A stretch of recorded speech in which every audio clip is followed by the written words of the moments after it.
అందరికీ నమస్కారం. నా పేరు సుమన్ చెల్లి. సిస్టమ్ డిజైన్ నేర్చుకోవాలి తెలుగులో అనుకునే వారికి నేను షేర్ చేసే కంటెంట్ చాలా ఉపయోగపడొచ్చు. మన ముందు వీడియోలో సింగిల్ సర్వర్ సెటప్ ఎలా చేయాలి, దాంట్లో ఉండే అడ్వాంటేజెస్, డిసడ్వాంటేజెస్ దీన్ని కంపేర్ చేస్తూ ఒక జిమ్‌లో ఒక ట్రైనర్ ఉండి ఆయనే workout plans, diet plans and రిసెప్షనిస్ట్‌గా వర్క్ చేస్తే ఉండే ఛాలెంజెస్ ద సేమ్ మనం సింగిల్ సర్వర్‌తో కంపేర్ చేసాము. సో ఈ ఛాలెంజెస్‌ని ఎలా ఓవర్‌కమ్ చేయాలి?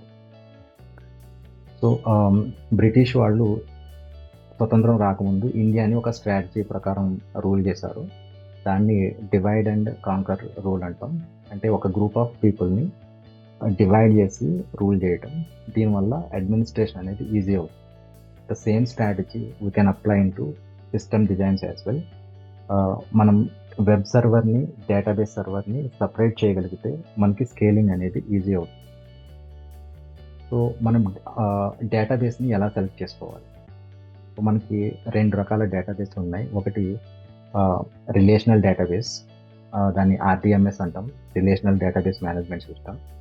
So, Microsoft SQL, MySQL and PostgreSQL పాపులర్‌గా ఉన్నాయి. దీంట్లో స్ట్రక్చర్డ్ డేటాని స్టోర్ చేస్తాం. అంటే టేబుల్స్‌లో రోస్ లాగా, కాలమ్స్ లాగా స్టోర్ చేస్తాం. సో, రెండవది నోఎస్‌క్యూఎల్. దీంట్లో అన్‌స్ట్రక్చర్డ్ డేటాని స్టోర్ చేస్తాము. Like key value pair and documents లాగా. సో, 2 బిజినెస్ రిక్వైర్మెంట్‌ని బట్టి మనం సెలెక్ట్ చేసుకోవాల్సి ఉంటుంది. సో, మనం వెబ్ సర్వర్‌ని, డేటాబేస్ సర్వర్‌ని డివైడ్ చేసాము. సో, ప్రాబ్లమ్ ఇక్కడితో సాల్వ్ అయిపోయిందా?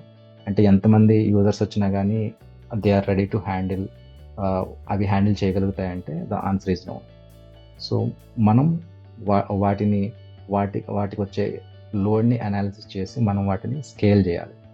సో, అంటే వర్టికల్ అండ్ హారిజాంటల్ స్కేలింగ్ ఎలా చేయాలనేది, స్కేలింగ్ అనేది నెక్స్ట్ వీడియో తెలుసుకుందాం. Thanks for watching.